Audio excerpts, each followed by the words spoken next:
my educational philosophy.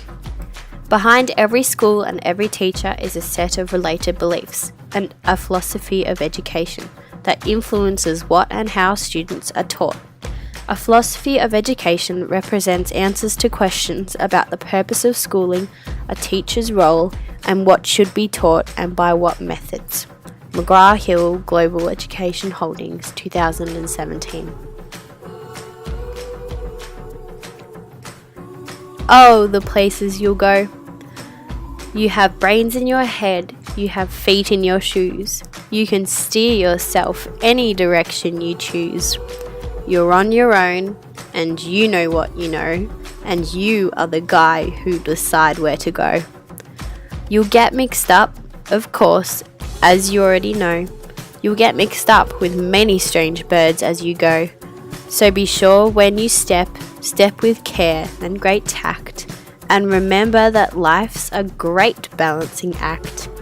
Just never forget to be dexterous and deft, and never mix up your right with your left. And will you succeed? Yes, you will indeed. 98.75% guaranteed. Kid, you'll move mountains.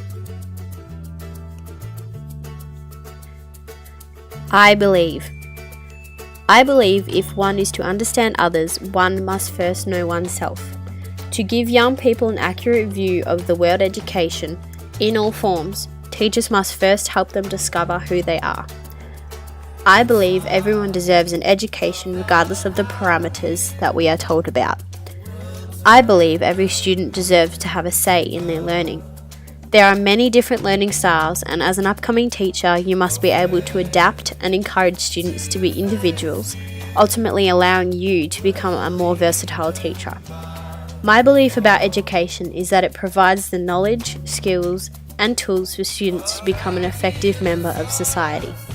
The grading systems within education should not be seen as defining an individual.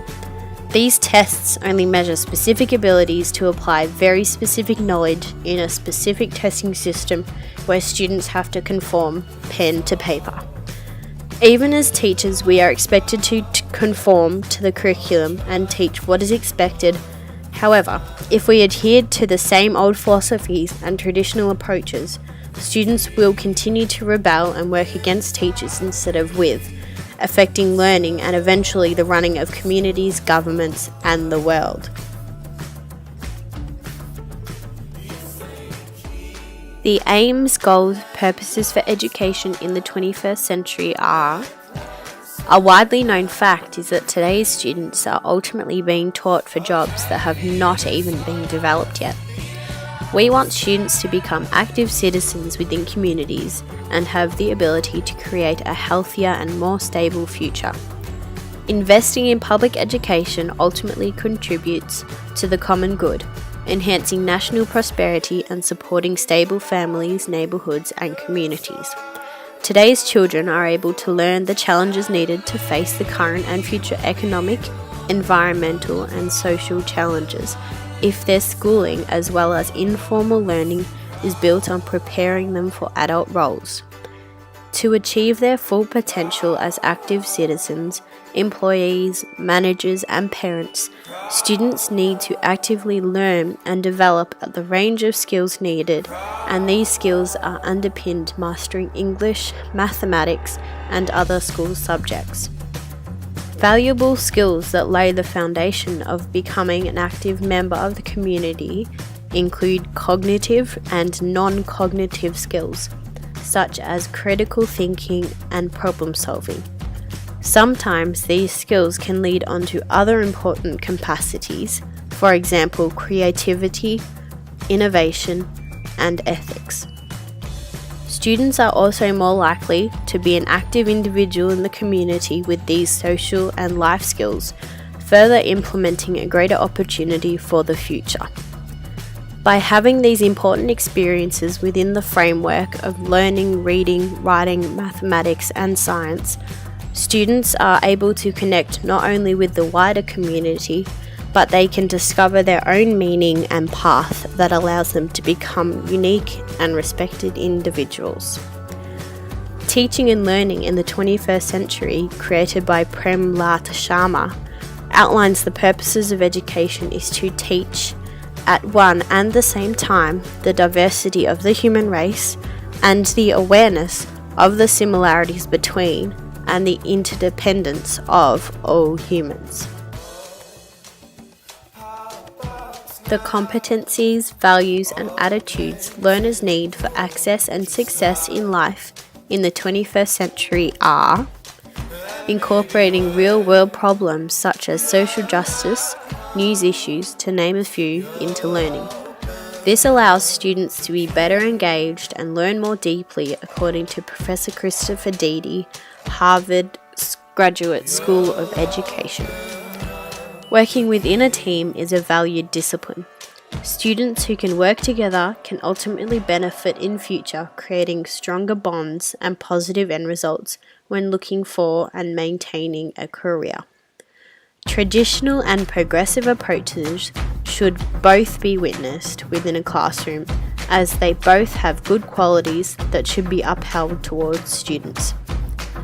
Dewey, within his philosophy, worked against traditional approaches and forwarded progressive education movement that has continued to be a positive approach educators have taken when incorporating the curriculum. Learners need to be flexible and have the ability to change their thinking and mindset on topics after receiving additional information. A good learner in the 21st century is able to accept and shift their thinking to ensure their attitude towards problem solving is productive and creative. Students in the 21st century who have the motivation and drive to learn can continuously take on new tasks with positive attitudes. Highly motivated students are seen to be enthusiastic and very engaged within the classroom. They can often seek out additional learning experiences and link prior knowledge as well as life experiences to actively cope with difficulties and challenges. The educative experiences that learners need include greater involvement within school environments. Students should be encouraged to actively participate in their community and consider economic values such as money that could in future lead to these students making more informed financial decisions.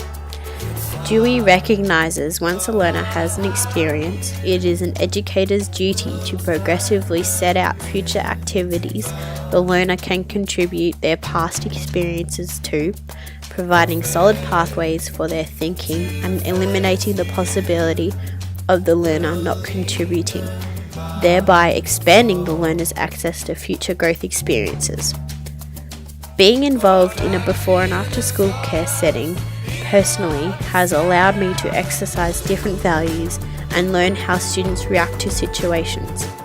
As a mentor, students would confide in me and value my time when I listened and asked how their days were.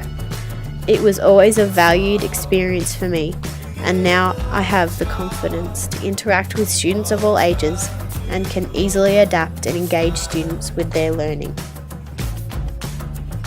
If I am the interface between learners and the curriculum, my role as their teacher in facilitating educative experiences are to consider all aspects of learning and how students learn, to encourage students to ultimately achieve their best and facilitate their learning with downgrading the curriculum requirements to their standards and helping students achieve them.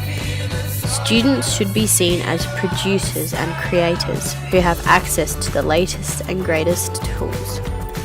The use of technology within the classroom should be seen as a positive tool, producing a greater connection between students, teachers, parents, and the wider community on the basis it is used appropriately.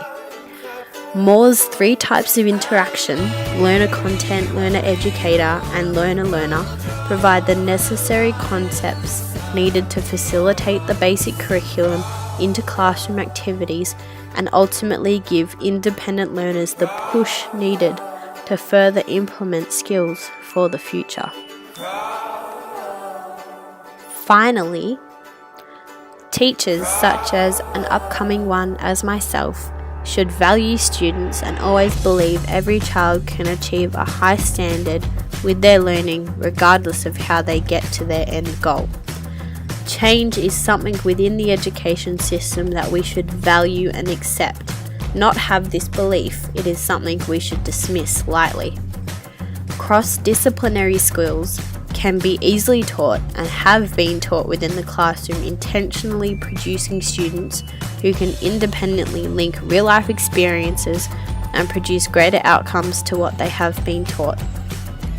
Technology-based activities should be seen as positive initiatives instead of something teachers avoid. By having different ways to engage students in the classroom, they will be more willing to engage and even possibly educate the teacher in new technological ways. Teachers owe it to their learners to teach them the history of education and how the world has come to be, and to guide them to make their future a better place. Teach learners core values of respect, empathy, and acknowledgement of others. Teachers who can positively influence their students' beliefs and ideologies strengthen their ability to be receptive to others and be able to work through differences and tensions of people, groups, and nations. Teachers with formal education must provide enough time and opportunity within programs to introduce students to participate in sport and extracurricular activities, including different cultural and social experiences. Teachers owe it to their learners to help them understand about learning from their mistakes. It is a teacher's duty to facilitate learning within the classroom, but also be able to teach students that making mistakes can be a positive thing. By making mistakes and being able to learn from them enhances the learner's ability to empathize and create their own unique identity.